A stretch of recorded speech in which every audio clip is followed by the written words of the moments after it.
मंडळी, यापुढे ख्रिश्चन किंवा मुस्लिम धर्म स्वीकारलेल्या दलितांना मागासवर्गीय दर्जा मिळणार नाहीये। दलित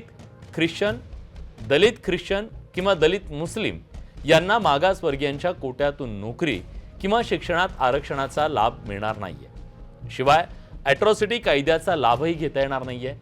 सर्वोच्च न्यायालयानं हा ऐतिहासिक निर्णय दिलाय। सर्वोच्च न्यायालयानं हे स्पष्ट केलंय की हिंदू, शीख आणि बौद्ध या धर्माव्यतिरिक्त इतर धर्मातल्या व्यक्तींना मागासवर्गीयांचे लाभ मिळणार नाहीयेत। गेल्या अनेक वर्षांपासून खरं तर या विषयावर सातत्यानं चर्चा झडत होती।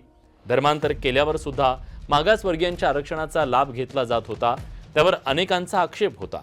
त्यामुळे या निर्णयाला एक मोठी पार्श्वभूमी आहे। त्यासाठी मूळ घटनाक्रम थोडा समजून घेणं गरजेचं आहे। 1950चा जो संविधान अनुसूचित जातीचा आदेश आहे त्याच्या क्लॉज 3 मध्ये स्पष्ट करण्यात आलंय की जी व्यक्ती हिंदू धर्माव्यतिरिक्त इतर धर्म पाळते ती अनुसूचित जातीची सदस्य मानली जाणार नाही। नंतर त्यात सुधारणा झाली। 1956ला शीख धर्म आणि 1990ला बौद्ध धर्मीयांना यात सामावून घेतलं गेलं। न्यायालयानं पास्टर चिंतादा आनंद यांच्या ख्रिश्चन झालेल्या व्यक्तीच्या याचिकेवर सुनावणी केली आणि त्यावेळी आंध्र प्रदेश उच्च न्यायालयाचा जो निर्णय होता तो कायम ठेवला। निकाल देताना न्यायालयानं एक गोष्ट स्पष्ट केली आहे। Conversion to any other religion result in the immediate and complete loss of schedule caste status. म्हणजे धर्मांतर करताना तुम्ही ज्या जातीच्या आधारावर आरक्षण घेत होता तो दर्जा तात्काळ आणि पूर्णपणे नष्ट होतो। यामागचा कायदेशीर आणि सामाजिक तर्क काय?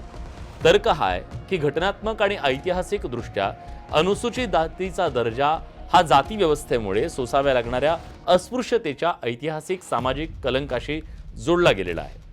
त्यामुळे हे मानलं गेलं की हिंदू, शीख किंवा बौद्ध धर्मात जात असली तरी ख्रिश्चन किंवा इस्लाममध्ये जात नाकारली जाते। त्यामुळे जर तुम्ही त्या व्यवस्थेतून बाहेर पडलात तर तुम्हाला त्या व्यवस्थेतील आरक्षणाचा हक्क उरत नाही। असं असतानाही जर एखादी व्यक्ती धर्मांतर करून अनुसूचित जातीचं प्रमाणपत्र वापरत असेल तर ती संविधानाशी केलेली प्रतारणा आहे, फसवणूक आहे। त्यामुळे ती व्यक्ती आरक्षणाचा लाभ तर घेऊ शकत नाहीच, शिवाय मुस्लिम किंवा ख्रिश्चन धर्म स्वीकारलेली व्यक्ती अनुसूचित जाती जमाती अत्याचार प्रतिबंधक कायद्यातील संरक्षणाचा दावाही करू शकत नाही। म्हणजे ते अॅट्रॉसिटी कायद्याच्या बाहेर असतील, कारण हा कायदा केवळ अस्पृश्यता भोगणाऱ्या समुदायांसाठी आहे असं न्यायालयानं स्पष्ट केलंय। या निर्णयामुळे आता दलित ख्रिश्चन किंवा दलित मुस्लिम यांना अनुसूचित जातीच्या कोट्यातून नोकरी किंवा शिक्षणामध्ये आरक्षणाचा लाभ मिळणार नाहीये। थोडक्यात काय तर न्यायालयानं धार्मिक ओळख आणि जातीय ओळख यांना वेगळं ठेवण्याचा प्रयत्न केलाय। धर्मांतरामुळे एखाद्या व्यक्तीचा जर जातीय आधारच नष्ट झाला असेल तर त्या आधारावर मिळणारं आरक्षण सुद्धा नष्ट होतं। हा कायद्याचा खरा आशय या निकालातून स्पष्ट झालाय। आजचा हा व्हिडिओ तुम्हाला कसा वाटला नक्की कळवा।